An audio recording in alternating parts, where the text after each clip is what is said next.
The Galactic Commerce Assembly had been meeting for over 800 standard cycles, and in all that time, no species had ever requested to join with such unusual credentials. Ambassador Vextar of the Hegemony Council shifted his crystalline form, the light within his translucent body flickering with irritation. Around the circular chamber, representatives from 47 different species muttered among themselves, their various forms of communication creating a symphony of clicks, whistles, and telepathic static. "Let me understand this correctly." Vextar's voice resonated through the chamber's translation matrix. "You claim to represent a species that has never engaged in interstellar trade, has never participated in galactic politics, and has never even left their home system. Yet you request full membership status?" The human, that's what she called herself, stood calmly at the center of the chamber. Ambassador Sarah Chen looked remarkably unremarkable compared to the exotic alien forms surrounding her. No extra limbs, no natural armor, no obvious biological weapons. Just a bipedal form covered in simple fabric with hair growing from the top of her head. "That's correct, Ambassador Vextar," she replied, her voice steady despite facing the combined scrutiny of the galaxy's most powerful civilizations. "Humanity seeks to join the galactic community." The Corvan representative, a massive insectoid creature with razor-sharp mandibles, clicked in what translated as laughter. "And what exactly do you bring to the table, little human? What resources? What technology? What military might?" Sarah smiled, a peculiar expression that involved baring her teeth, which several species found unsettling.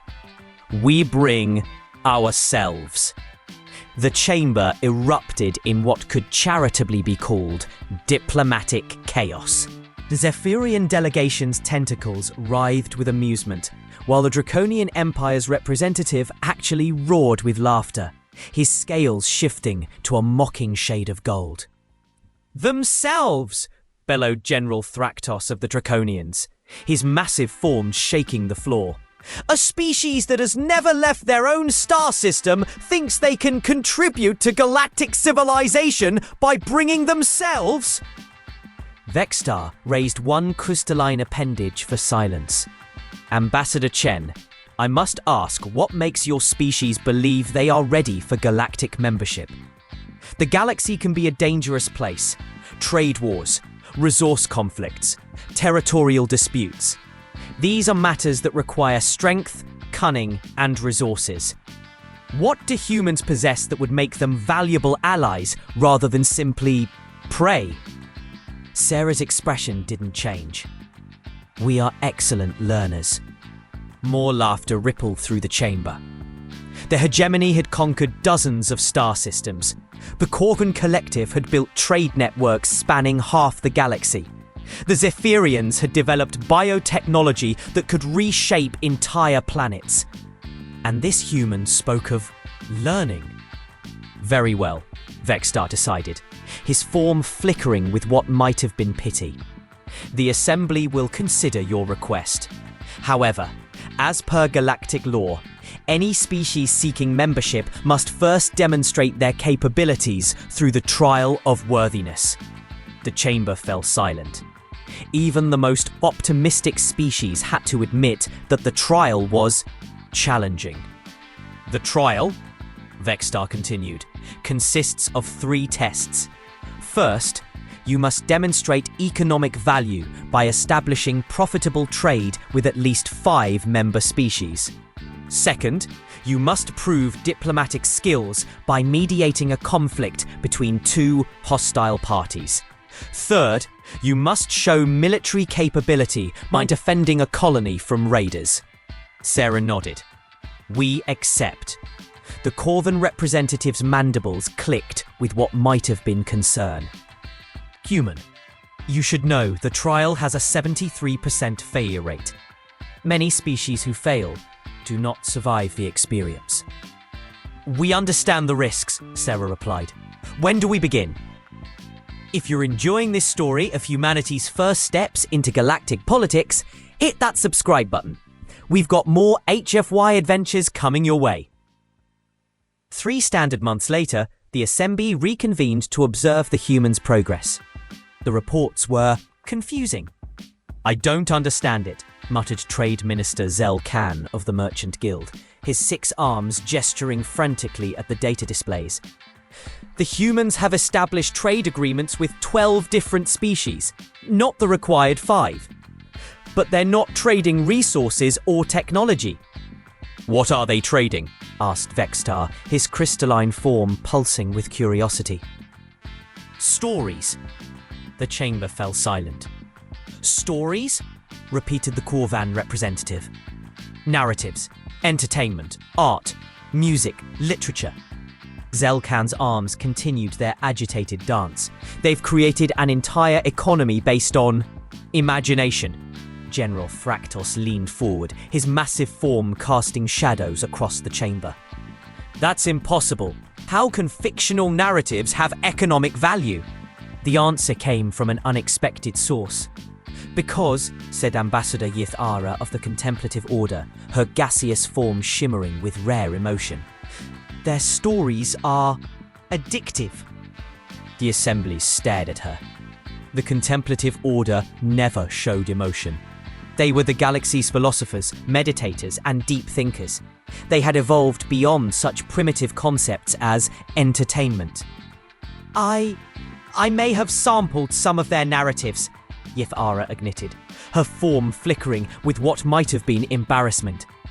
For research purposes, you understand. Their story called The Lord of the Rings has consumed 47 cycles of my meditation time. That's impossible, Vextar protested. The Contemplative Order has spent millennia achieving perfect mental discipline. Yes, Yithara whispered.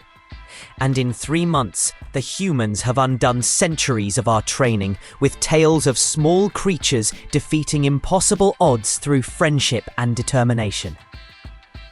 The Corvan representative's mandibles clicked nervously. What about the diplomatic test? Surely they failed that. Admiral Kethros of the Stellar Navy materialized his holographic form in the chamber. Actually, he said, with what sounded like grudging respect, they succeeded. Brilliantly. The hegemony and the Corvan collective have been fighting over the mineral rights to the Zirian system for 2 centuries. The conflict has cost both sides billions of credits and thousands of lives. The humans were asked to mediate. And they proposed a solution neither side had considered. Instead of fighting over who gets to mine the system, they suggested a joint venture, where both species work together, with humans providing coordination services. Vextar's form flickered with confusion. What coordination services could humans possibly provide that our civilizations lack? Project management, Admiral Kethros replied. Scheduling, communication protocols, conflict resolution. Things that, apparently, neither the hegemony nor the collective are particularly good at, despite our technological superiority. The chamber buzzed with confused conversation. The humans had solved a 2-century conflict with organization? The mining operation is now 40% more efficient than either side achieved independently, the Admiral continued. Both species are making more profit than they ever did fighting over exclusive rights. General Thractos slammed his fist on his platform. This is ridiculous. What about the military test? Surely a species that has never left their home system cannot defend a colony from raiders. Admiral Kethros was quiet for a long moment. The military test was interesting. Explain. The humans were assigned to defend Colony Theta 7 from the Ravager fleet. The Ravagers are some of the most vicious pirates in the galaxy. They've destroyed dozens of colonies, and their ships are equipped with military-grade weapons. And the humans fought them off with their primitive technology? No, the Admiral said slowly. They talked to them. The chamber erupted in shocked voices. The Ravagers were known throughout the galaxy as merciless killers who showed no mercy to their victims. The humans discovered that the Ravagers weren't actually pirates by choice, Admiral Kefros continued. They were refugees from a destroyed world forced into piracy to survive. The humans offered them jobs. Jobs? Vextar's form blazed with disbelief. Apparently, the galaxy has a shortage of skilled freight haulers and security contractors. The humans created a legitimate employment agency and helped the Ravagers transition from piracy to entrepreneurship. The silence in the chamber was deafening. The former Ravager fleet is now the fastest growing shipping company in the Outer Rim, the Admiral added. They're calling themselves Redemption Logistics. If this twist surprised you as much as it surprised the aliens, smash that like button. This is just the beginning of humanity's galactic impact. Ambassador Chen stood once again at the center of the chamber, but this time the atmosphere was different. The aliens weren't laughing anymore.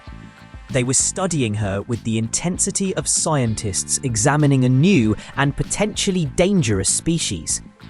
Ambassador Chen, Vextar began carefully, your species has exceeded our expectations. You have passed all 3 trials, but in ways that no species has ever attempted before. We appreciate your recognition, Sarah replied with that same unsettling smile.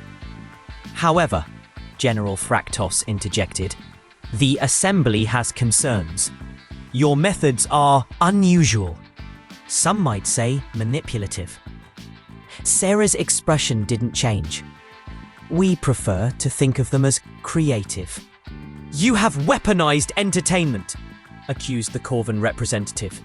Your stories have disrupted the productivity of entire civilizations. You have transformed conflict resolution into a business model, added Vextar.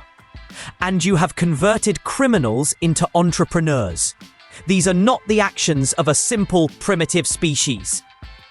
The chamber fell silent as the implications sank in. The humans had been underestimated from the moment they appeared, but their methods suggested a level of sophistication that was concerning.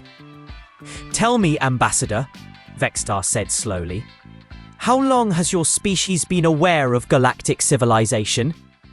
Sarah's smile widened slightly. Oh, we've been listening to your communications for about 60 years now.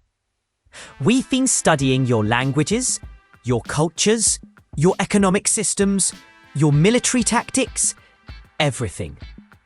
The chamber erupted in shocked voices. 60 years of observation meant the humans had been preparing for this moment since before most of the current representatives had been born. You've been spying on us, General Fractos roared. We prefer to call it research, Sarah replied calmly. We're excellent learners, remember? The truth began to dawn on the assembled aliens. The humans hadn't stumbled into galactic civilization unprepared.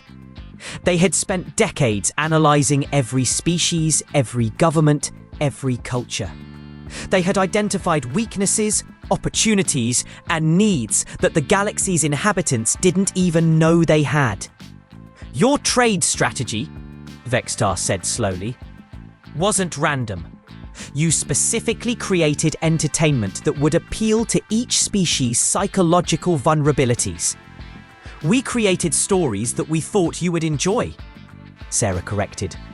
The fact that you find them irresistible is simply good storytelling. Your diplomatic solution, the Korriban representative added, wasn't innovative. You had studied our conflict for decades and identified the exact compromise that would appeal to both sides. We prefer mutually beneficial solutions, Sarah said. Competition is wasteful. Cooperation is efficient. And your military strategy, General Fractos growled, wasn't mercy. You identified the root cause of the Ravager problem and addressed it in a way that eliminated the threat while creating economic value. Sarah's smile became almost predatory. We don't like to waste resources. Turning enemies into allies is much more efficient than destroying them. The chamber fell silent as the aliens absorbed the full implications of what they were hearing. The humans hadn't just passed the trial of worthiness. They had demonstrated a level of strategic thinking that suggested they were far more dangerous than any military force. They had turned the galaxy's greatest weaknesses into their own strengths. They had identified needs that civilizations didn't know they had, and then filled those needs in ways that made themselves indispensable. Ambassador Chen, Vextar said finally, I believe we need to reconsider our understanding of your species. We'd be happy to help you with that, Sarah replied. We're excellent teachers too. What do you think? Are the humans in this story heroes or manipulators? Let us know in the comments what you would have done in the aliens' position. The vote was unanimous. Humanity was granted full membership in the Galactic Commerce Assembly, along with a permanent seat on the Security Council, and preferential trading status with all member species. As the session concluded, Vextar approached Ambassador Chen privately. I have to ask, he said, his crystalline form flickering with curiosity. What is your species' true goal? What do you really want from the galaxy? Sarah considered the question carefully. We want to belong, she said finally. For our entire history, we've been alone. We've wondered if there was anyone else out there, if we were unique in the universe. Now we know we're not alone, and we want to be part of something bigger than ourselves. And if we had rejected your membership? Sarah's smile returned, but this time it was softer, more genuine. Then we would have kept trying. We would have learned from our mistakes, adapted our approach, and tried again. That's what humans do. We don't give up. Vextar was quiet for a long moment. Your species frightens me, Ambassador. Not because you're violent or aggressive, but because you're so adaptable. You turn every challenge into an opportunity, every enemy into an ally, every weakness into a strength. Is that a bad thing? I don't know, Vextar admitted. But I suspect the galaxy is about to find out.